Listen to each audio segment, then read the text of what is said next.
Okay, welcome, Matthew Campbell. Thanks, Mark. Hiya, how you doing? Well, I wish we weren't having this conversation, but it is what it is, isn't it? Indeed. So, for those of you watching, Matt and I go back 40 years. We don't look old enough, I know, but we go back 40 years to school in a village in Northamptonshire, which seems quite strange to me, but that's another story. So Matt is here because, in fact, I'm going to let you explain why we're having this chat, Matt, because I've tried to introduce you before, and every time I do, to friends and stuff, and I hate that introduction because we're just mates, but you've agreed to talk to me about something very significant, so I'll let you do the talking.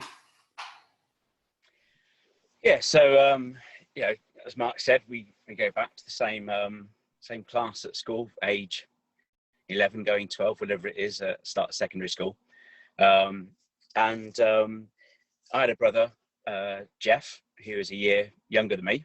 He went to the same school, knew Mark, good friends with him as teenagers and whatnot growing up, and into our 20s and stuff. And Geoff was in the North Tower on the 106th floor at World Trade Center on 9/11, and was one of many who died not only in that tower but in the other tower, and everyone else who died on that day, which, good Lord, is coming up to 19 years ago, which is seems recent, but it's such a long time when you actually say the number 19. And yeah, I mean, I'm not going to go into the full story now, Mark, but basically, after the initial shock and that wave of grief and anger for a very short time, soon turned into just thinking and questioning a lot more about the circumstances surrounding my brother's death, and that was as early as sort of end of October 2001, and gradually over the years, whether in private with friends and family, or just randomly at bars and stuff, talking to people, I've talked about the things that are wrong with the official narrative, and certainly more my frustrations, and we'll get into all of that with basically how the attacks were investigated and all the rest of it. But yeah, it's been a long journey to get where I am right now, and I think the timing's really good, and yes, we'll get into that as well. But I do feel that there's an opening, a window now to finally shed a bit more light on what happened that day through the legal system, for what it is and all that its faults and all the rest of it. For me, that's always been an important aspect that's not been part of, I don't mean closure, but that normal process of when someone's been murdered, you normally expect an investigation, and you eventually hopefully get someone apprehended, charged, and it goes through the legal process to ascertain whether they're guilty or innocent. And we've not had any of that. Obviously, certainly I haven't, and for Geoff, but no one's had that really. Every single legal channel that's been explored by families has not actually ended up in a court. The closest we have is Gitmo, but we'll get on to Guantanamo, I'm sure. But yeah, so that's I guess why we're talking on this public channel that you started up, Matt. Long time coming. Yeah. Pleased that you are, because I think you've got an awful lot of good stuff to say, and a massive, wide range variety of people who, I guess their expertise and experiences really cover a very broad aspect of all the beautiful madness of life. And and I'm just going to be part of that at the start of your channel. So I'm really happy to be talking to you. Thanks, Matt. I really appreciate that. It's weird, having a mate And this but the thing is, this channel is only here because of 9/11, because of all of this weirdness that's been going on. And I would like to get into a bit of our journey together and the 9/11 story from our perspective, as I think that there's a human interest to that journey. But because I know that most people on these sorts of channels don't listen to the end all the time, because I'm a veteran at video analytics.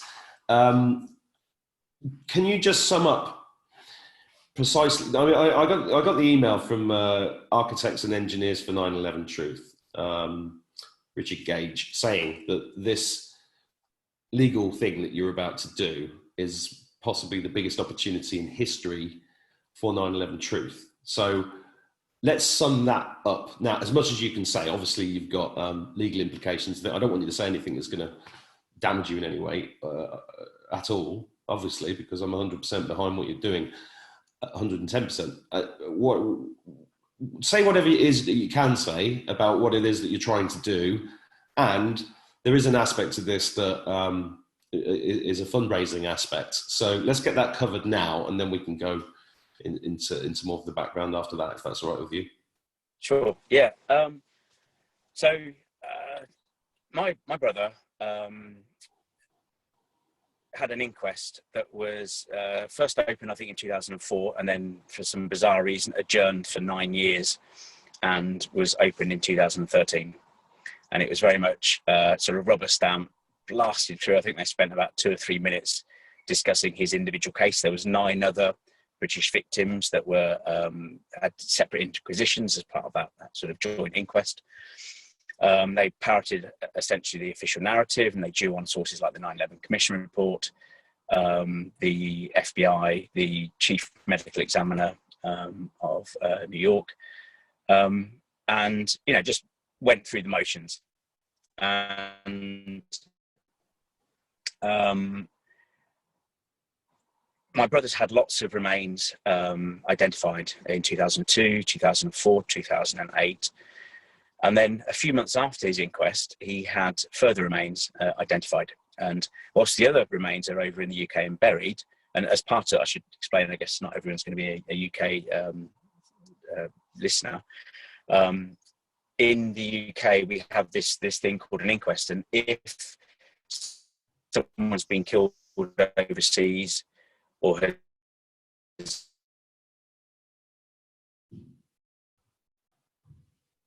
we lost you there for a bit, Matt. The volume's gone.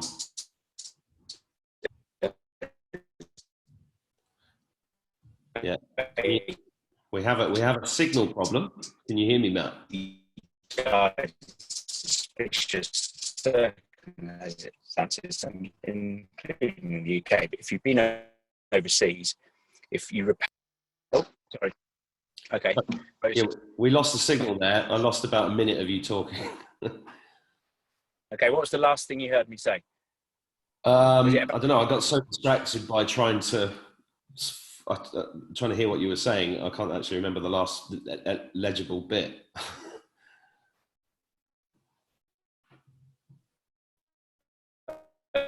Okay.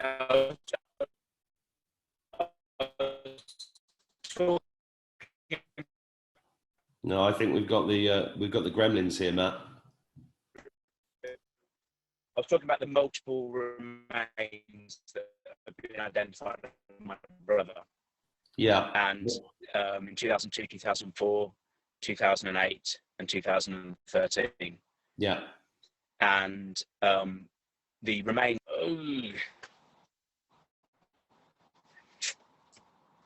Mark?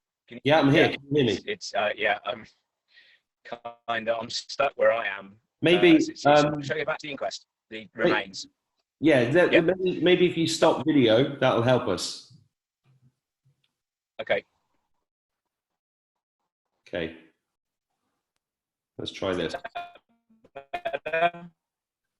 Yeah, keep speaking. Better, Mark. That's better. That's better. We can hear you now. Do you want to try that again? So you're talking about the remains throughout the 2008. Yeah. Okay. Yeah. Is that better? That is better. We can hear you. Can you hear me? Yes. Okay. So basically, my brother had multiple. Yeah, okay. My brother had multiple remains identified, and a few months after the inquest, which is important. But the other remains were repatriated back to the UK. Is if someone's murdered overseas and their remains are repatriated, automatically there has to be an inquest. So, as I was saying, they rubber stamped, in my opinion, the inquest. They talked about, they pretty much parroted the commission report, the FBI and the chief medical examiner in New York. And they did the same for 9 other British victims, and it was all over very quickly. And so for me, I never felt there'd been any sort of proper, like you say, investigation by the British authorities. I have always felt that the quickest way to getting evidence against the official narrative, but also exposing how flimsy in parts the investigation was, to actually expose that in a court of law, would be by trying to reopen my brother's inquest. And so the route that I have is through the Coroner's Act, which basically allows me to petition the Attorney General. Now, the Attorney General is appointed by the government, which obviously at the moment is the Conservative Party. She's the lady who's the Attorney General is actually an MP, but in theory they're supposed to be politically neutral and geopolitically neutral and all the rest of it. And so the idea is to petition her with all the evidence that's new and all the evidence that was not considered by the report was, so 15 people. But it's essentially to challenge that on the grounds that we've got new evidence. There wasn't a proper investigation looking at this sort of evidence. And what I'm looking to do is quash the original inquest and get the High Court to essentially instruct another coroner's court, the same coroner's court, to reopen the inquest. And then they'll be forced to look at there's a lot of stuff out there that challenges the official narrative. So in a nutshell, it's for me, it has been for a long time. I did try and start this sort of action about 5-6 years ago, but it just became rather exhausting. It's expensive and very time consuming. I needed a break. And the time is right now, I feel, to go and do this. And yeah, I mean, if we're successful, and so going back to the email that you received. So yes, I am using, I'd say the majority of the stuff is architects, engineers, which it's fairly limited in scope. They focus, because they're architects, engineers, on the physical aspects, the structural aspects of the attacks. And, the majority of their work is to do with the collapse of the 3 towers on 9/11. It's actually quite a good fit with my brother's inquest, because an inquest is quite limited in scope. It's really focused on how did the person die? Yeah. Not exactly how did that person come about their death, but it's really focused on that. So it's actually perfect to go and challenge what I can within the UK. They did actually apply the official narrative, which they don't have to, but they did. So they didn't just say, "Oh, he died of multiple injuries."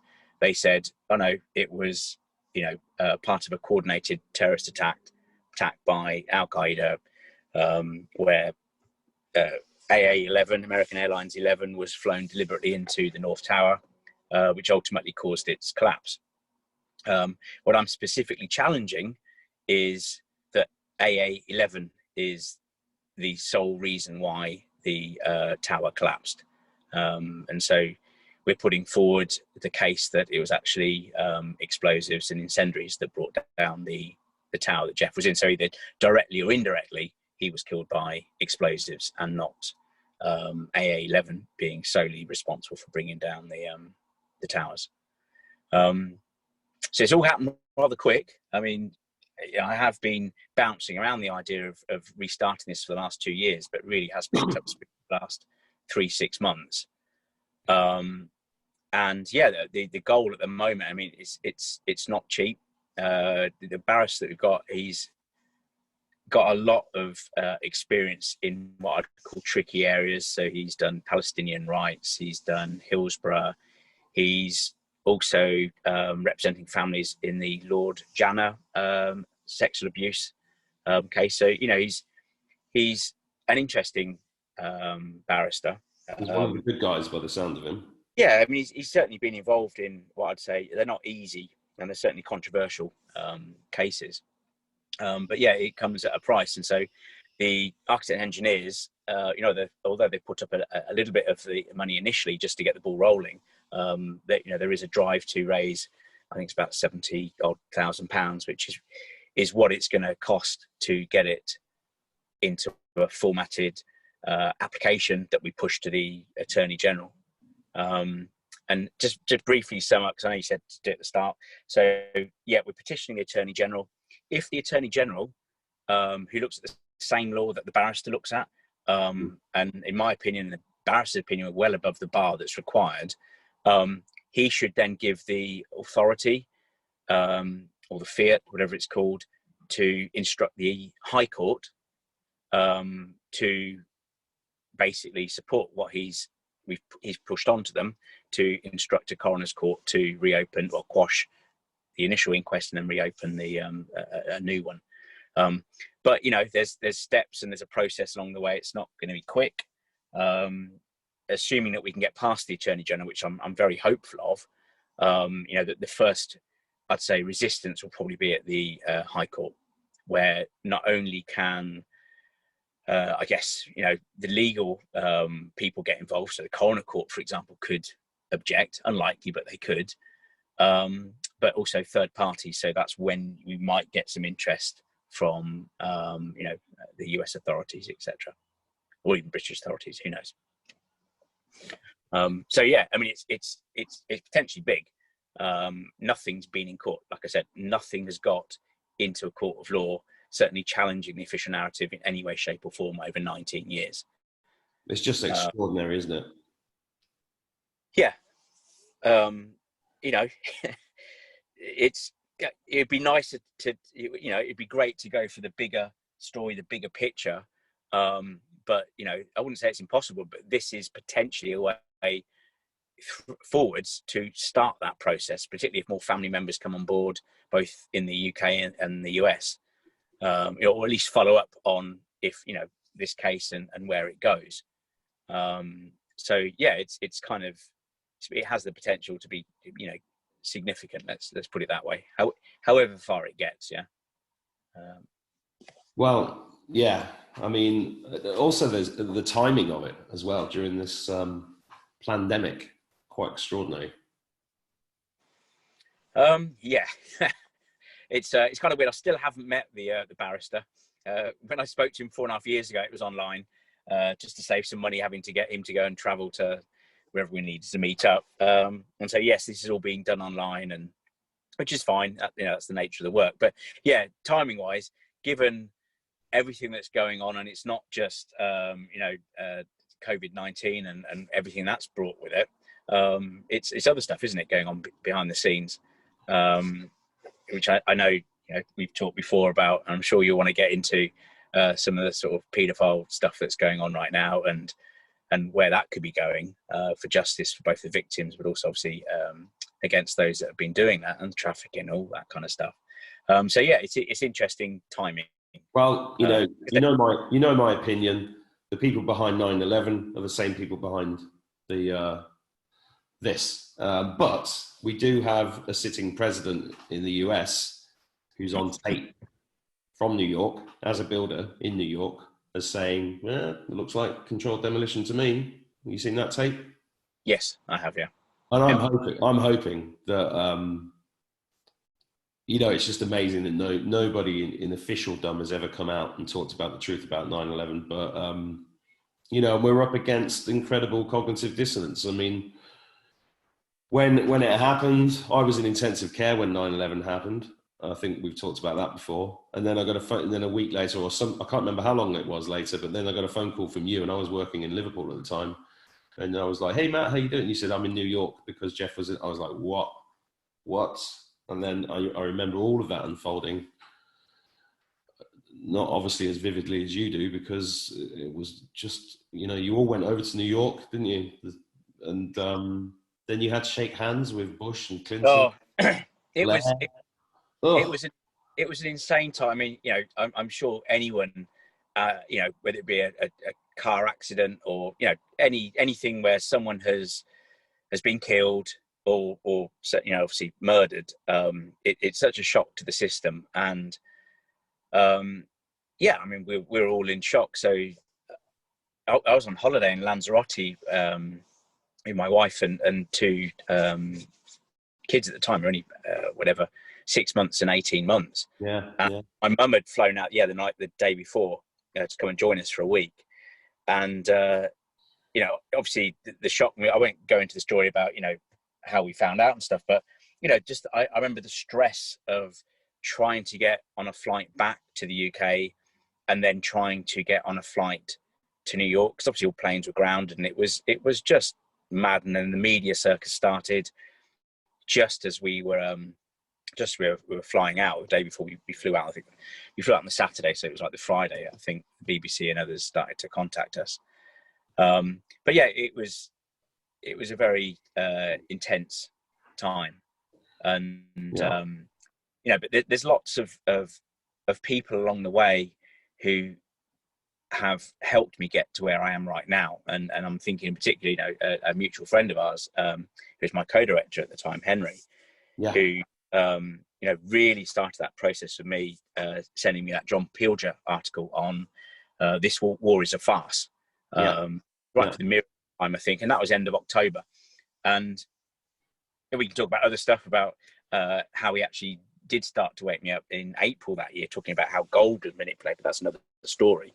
But that definitely was the starting point for me, looking at the military build-up in and around Afghanistan ahead of 9/11. That there was just lots of things that didn't feel right. Certainly in those first sort of 6 months, just looking at stuff, I started to get very uncomfortable with what I was reading. And then it kind of, as we know, more and more people started to speak out about stuff. Not always correct, not always right. Doesn't matter. It was just questioning. Just questioning it is a heroic act in itself, because the pressure against you to do that is massive. And this is like one of the biggest crimes against humanity in history, and it must be resolved for us to move forward. And I truly, truly hope it will be resolved through this. And hopefully you will be part of that process, because it's not just about justice for Geoff. It's about justice for all of us. This is why this is so important. So I want to say at this point, we're still fairly early on the video. If anybody listening to this resonates with anything that we're talking about, I'm going to put a link near here where you can donate to this fund to help make sure that this thing happens. Even if it's £1, $1, anything, just please help this cause, because this is so, so important as far as I'm concerned. And I want to give it the best possible chance for success. The death of anybody is horrific, Matt, especially somebody you love. And, we've both been through lots of deaths of people that we love. But I want to talk about Geoff for a bit, because I want people to watching this to really relate to what kind of a guy he was. I mean, Geoff was like the most handsome, the most funny, the most athletic. I mean, he was quite annoying, actually. He was too good at everything. I mean, he was a national badminton player. He was a genius mathematician. He was every woman would turn their head to look at him, even though we all took the piss out of him in the first year. I remember because of his amusing middle name, which actually is the name of one of my sons now. You know, just a beautiful, beautiful man. And you know, I've said on this channel that I've watched over your shoulder for 19 years, all the times that you've written to MPs, written to MI6, written to the FBI, the CIA, the president, you know, all of those processes, and then doing that play in London. And then, you know, even anybody watching this, Matt's even had people try to discredit him online by saying that, you know, he was a made up person. He wasn't a real person. I can vouch for the fact that Matt and Geoff are very, very real. And just the madness of all of that, you know, even down to you burning the 9/11 Commission outside in London, I think it was. And then I think you were on the Alex Jones show at one point, weren't you? I think that, well, certainly with Tony Rook and his film, but I don't know how far that clip went, but that was kind of interesting. Yeah, burning the 9/11 Commission report outside the US Embassy. Yeah. And I had a couple of, you know, machine gun armed police officers come up to me and just ask me what I'm doing. Ended up having quite an engaging discussion with them. How much they took on board, I've got no idea. But you know, that was kind of a bit hairy. But I've done some stuff. But really, Mark, it's, you know, obviously it's my brother, but I've just been certainly when I first went public, which was really only 2013. You know, it was relentless, I'd say, for about 4 years. Exhausting. Every single channel I could possibly use, annoy, stir up, get them thinking about it, I went for it, you know. And that's not just the UK, but also the US, every bloody embassy scattered around, you know. It was, if I can get hold of email addresses or physical addresses and I could send stuff off, you know, contacting every MP in the UK, you know, I did it. And and also then contacting, you know, fire brigade union, NIST, a lot of communications backwards and forwards with NIST.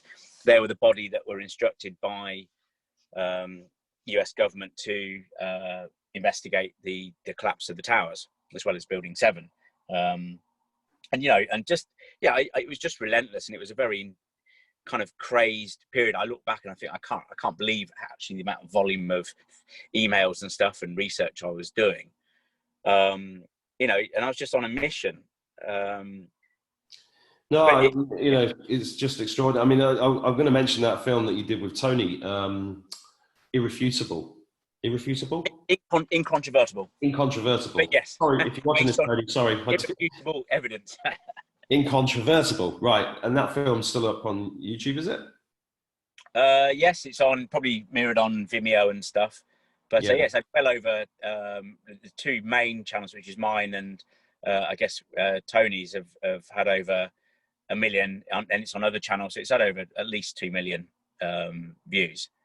And it's incontrovertible, but we're still in a situation where the official narrative stands. I mean, my son got told off when he was at school in Marrakesh when the social studies teacher was teaching the kids about 9/11 in their social studies class to 11-year-olds, and he put his hand up and said, "What about Tower 7, sir?" And the teacher didn't know what to say to him because that wasn't in the book. Funnily enough, it wasn't in the manual on how to teach kids about 9/11. I mean, this is the kind of mind control shit that really gets my fucking goat, and you know, and this is all related, and I think this is all relevant to this crazy time that we're living through, because this is all the New World Order as far as I'm concerned. You know, this was all planned out. 9/11's part of that whole plan. This pandemic was all part of that plan.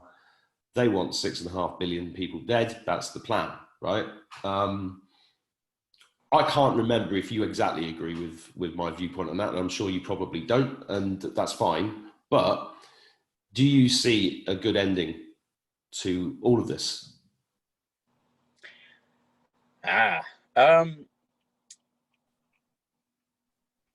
It's hard to know, because if you give up before you even started to fight, and I don't mean fight in a very literal sense, then obviously it's game over. Is it going to play out only with one ending? No, because I think we do have a chance to potentially change the course of where that could be going. Am I happy with what's going on? No, not at all.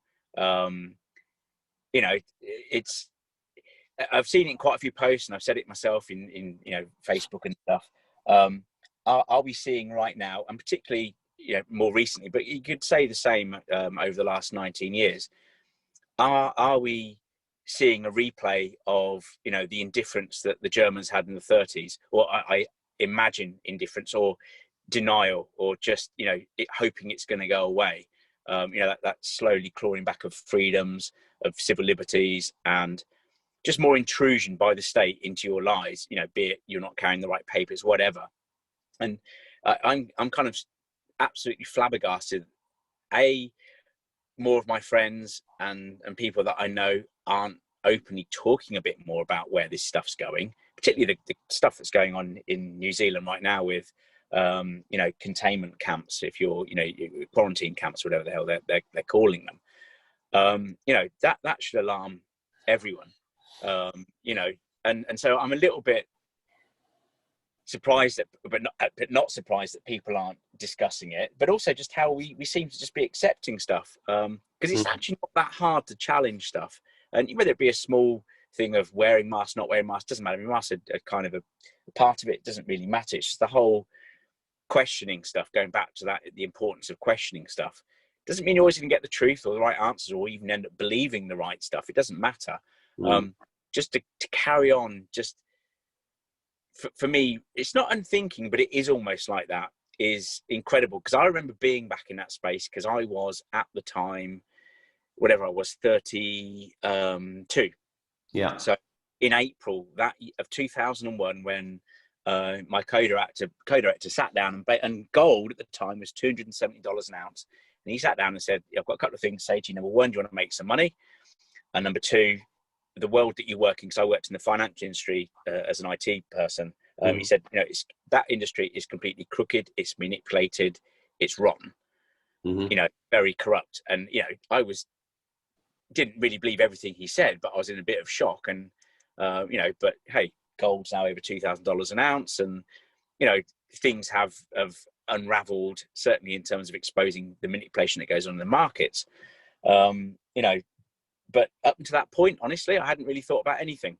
And so I understand the space that a lot of people are probably in, just not questioning stuff. But it's very hard for me to really go back and go, holy crap, to have not thought about any of the stuff that's just, shut up. So I don't mean not thinking about, stuff you might do I did maths and physics, but I'm not saying, because you do look at that and you examine stuff and you do experiments and a whole bunch of guff to reinforce, I guess, what you're being taught. But in a lot of stuff, you just taught stuff, and there's no real way of proving whether it's right or wrong, particularly history, or certainly narratives, around important moments in history.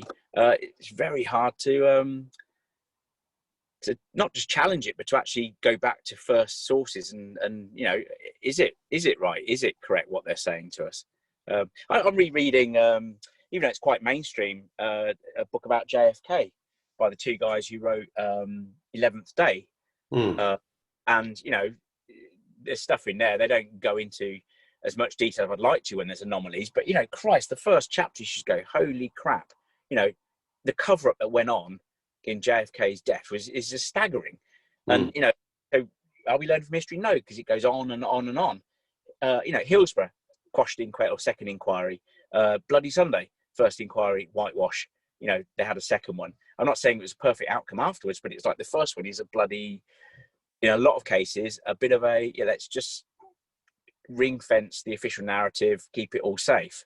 Maybe a generation later they'll fight it, but it won't matter then. It's a war of attrition. That's IT 9/11. It's going to be a generation on, and maybe they think that's enough time for stuff to start coming out. But actually, we're seeing it to a certain extent with the CIA involvement with protecting hijackers, the Saudi angles, and whether they're accused of being limited hangouts doesn't matter. Stuff is coming to the surface, that there's been rumours about, but we've never had any proof. The 28 pages, all that kind of guff with Bush and Prince Bandar, whatever he was called,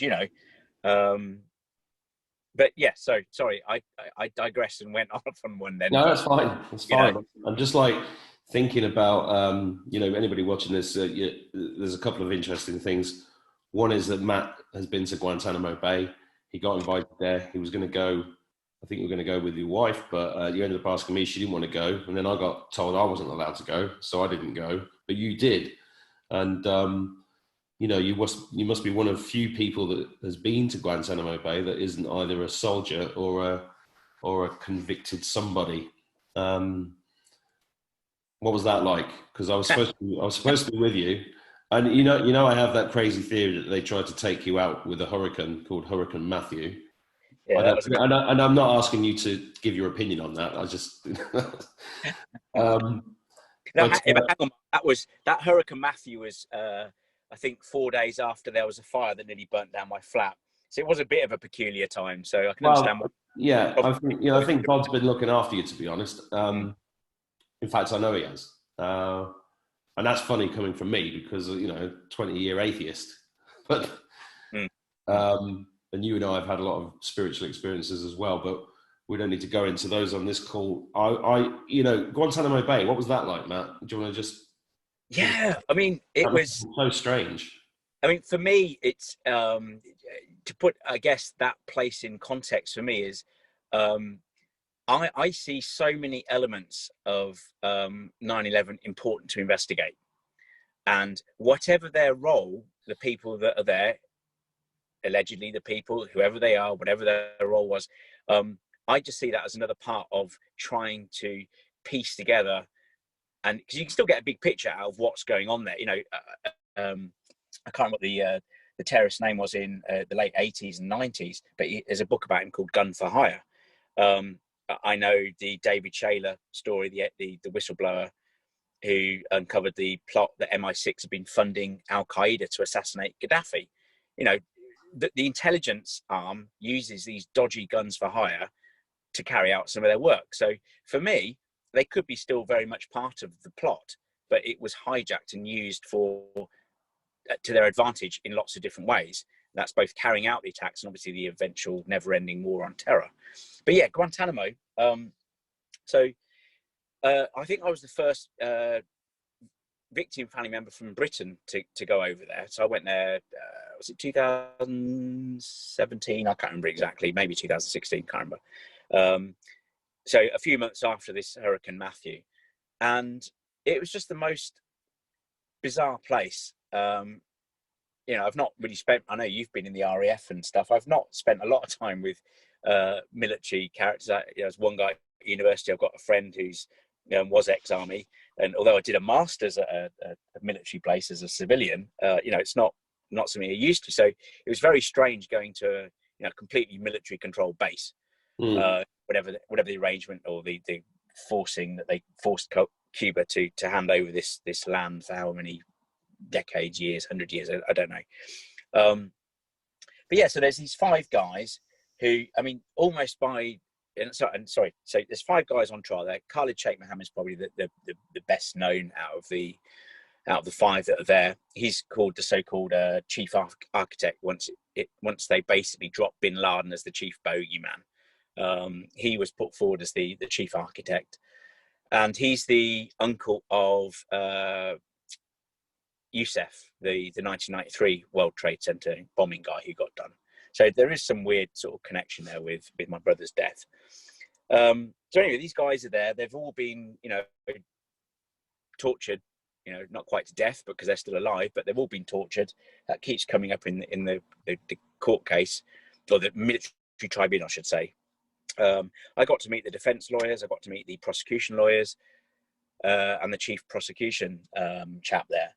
And it's kind of weird. I mean, a lot of people have this idea that they think everyone is, part of the conspiracy.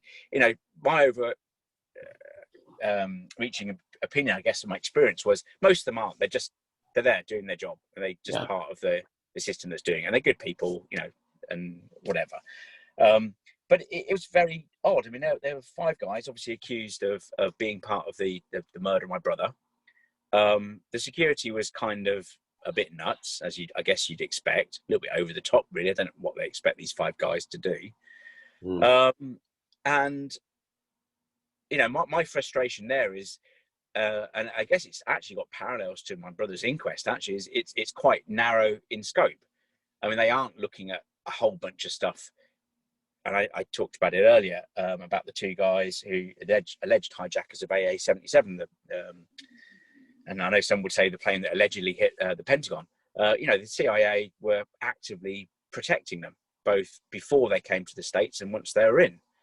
The Saudi intelligence, GID, were almost certainly involved in protecting these guys. Now, I said, whatever their role, doesn't really matter. None of that's coming out of this tribunal. So for me, it's just like, they've got 5 guys, they've all been tortured, they're all going to get found guilty, I'm sure, and they'll all eventually face the death penalty, which doesn't really change anything, doesn't really help anything. And it'll probably drag on for years and years and years. And maybe that's the plan. I've got no idea.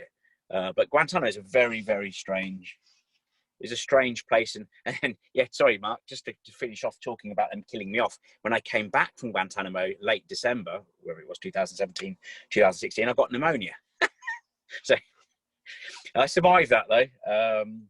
But listen, I mean, for me, it's like I said, it's limited in scope. It has a different set of rules. It's not, typical federal legal system I have in the States. But my frustration is that, and I said at the start, there's not been any sort of what I'd call, there's been a murder. There's no the process that I expected to happen has never happened. And this is just, again, a little opening into that. And so, if evidence is ever produced to actually place the 19 hijackers through authenticated manifests and authenticated evidence, then great, because I'm pissed off that after 19 years, I can't get that through a freedom of information request as a family member to the FBI. It's a joke. It's an absolute joke that I can't get fundamental evidence backing up the official conspiracy theory, which is what it is. Ironically, by the way, those 5 guys, under the military tribunal code, the main charge against them, Section 10, conspiracy. Well, I mean, I feel like I should just explain to anybody under the age of 50 that Scottish accent you just did was from Taggart, for the TV series about murders in Glasgow. It was bad. I apologise. Sorry. No, it was good actually. I wanted to compete with you, but the subject was too heavy. It's been a murder. It's just insane. It's insane. I keep having flashbacks to 9/11 is the one subject that has got me closest to violence over the last 20 years. I remember my neighbor, saying to my neighbor, look, this just doesn't make any sense. And I started talking and saying, look, Building 7, controlled demolition, airplanes don't look real, whatever it is, blah, blah, blah. And he literally put his fingers in his ears and started going, la, la, la, la, la, la. And I was like, what are you doing? He said, well, I don't want to hear this. I was like, why not? He said, because it'll just destroy my worldview. I was like, well, that's a good thing, isn't it? I just literally didn't understand that. Another one was a mutual friend of ours, her husband, an American, very nice chap, came over for dinner, chit-chat, a few drinks. Then I brought the subject up, and literally the guy nearly belted me. He had to be held down because he was like, you can't say that, man. And I was like, what? All I'm doing is asking questions. And I've just been amazed at how violently people defend their position, why they're not open-minded. I just find it extraordinary. I mean, is it just because some people are open-minded and some people aren't? I just don't understand it. And the reason why I asked you about Guantanamo Bay as well is just because very few people can say they know somebody who's been to Guantanamo Bay, right? And I think Guantanamo Bay is going to be very big in the news in the near future if I'm right, and lots of bad people being arrested and sent there for military trial. I find it, that Trump, one of the first things Trump did when he got in was refurbish it and make it 10 times the size. Did you know that? No, I didn't know that. Yeah. So, they were making room for somebody. Who's there exactly? We're going to find out at some point. I mean, either we're going to find out and we're going to go into a golden age, or we're all going to die. So that's why I don't care about doing this channel, because if I'm right, great. We all live a fantastic life, and if I'm wrong, we're all dead anyway. So I don't think there's any middle ground with any of this. So I think it's you know, you are my friend, and I'm going to say nice things about you, but even if you weren't, you have inspired me enormously over the last 20 years, and my God, your family, just extraordinary. It's just extraordinary what you've done and what you're continuing to do, Matt. And I know it's been really, really tough, and really tough on the whole family. And but you've got my support, and you've got the support of thousands of other people, and I hope you can feel that and feel the love. And I know what you're doing is for the good of all of us. And I'm gonna see if I can get your video back on. Do you want to see if you can get your video back on? Yep. Because we seem to have quite a good signal, and I just want to see your face. You know, there are tons of other things we could talk about, but I know you've given up time on your holiday, and I don't want to bore everybody with us reminiscing about this, that, and the other. And I think we've covered the main points that I wanted to cover, unless there's anything you wanted to add. One of the things that I'm very pleased about is, for a long time, my mum's always supported what I've done for Geoff. You know, she still feels that he's still around her and guiding her and stuff. And but I think because of the strength of the case we've got right now, potentially reopening Brothers Inquest, etc., both my dad and my brother Rob have agreed to be part of that action, which to me is massive. Yeah. But you know, particularly my dad, my brother, you know, he's always Rob has always wanted to just remember Geoff as he was, and it's nothing's going back. Of course, that's right. But my dad's always sort of, you know, I mean, God bless, he does love the BBC, and you know, he's struggled. Even though he's an architect, he struggled when I talked about Building 7, showed him stuff, and it was like, that looks odd. So I'm really glad that, you know, I feel that it's not just me anymore. Let's put it that way. That's amazing. I should also say that, you know, I have spoken to other family members, both in the US and the UK, sorry, other victim family members, other victims, and there is support. It's just very hard to, as we say, ask questions and be different to everyone else. That's both within your own family, let alone doing it publicly. It's hard. I encourage anyone to, you know, not be afraid to just question stuff, even if you do get a burly American threatening to punch you or whatever. I get that, 'cause that's probably the patriotism side and all the rest of it. But you know, you shouldn't be afraid to question stuff. I mean, good Lord. Well, fear is, you know. Yeah, well, fear is debilitating, isn't it? It absolutely freezes people. Yeah. And they know that. They know how it works. They know us better than we know ourselves, and that's how they can get away with this crap for so long. You know, but hopefully this is going to be over fairly soon. And I can only wish you all the best. And you know, I'm here. And if you want to update every time on here, you know, glad to have you. You know that. And we need to get together for a beer soon, because I've been to one pub in 6 months. And you've got a beer there. I know you have, because you're on holiday. So look, I really appreciate it, Matt. Let's catch up soon. And for anybody else watching this, don't forget to please share this. This is a really, really, really big moment potentially. And anybody you know who's vaguely interested in 9/11 truth or justice for the whole of humanity, send the links. Go to the link. Encourage them to donate, especially if they can afford a few quid. Fabulous. So good luck with reaching that target. Good luck with the case. Give my love to the family, and we'll see you soon. Cheers, mate, and yours, mate. Take care. Cheers, mate. See you later. Bye.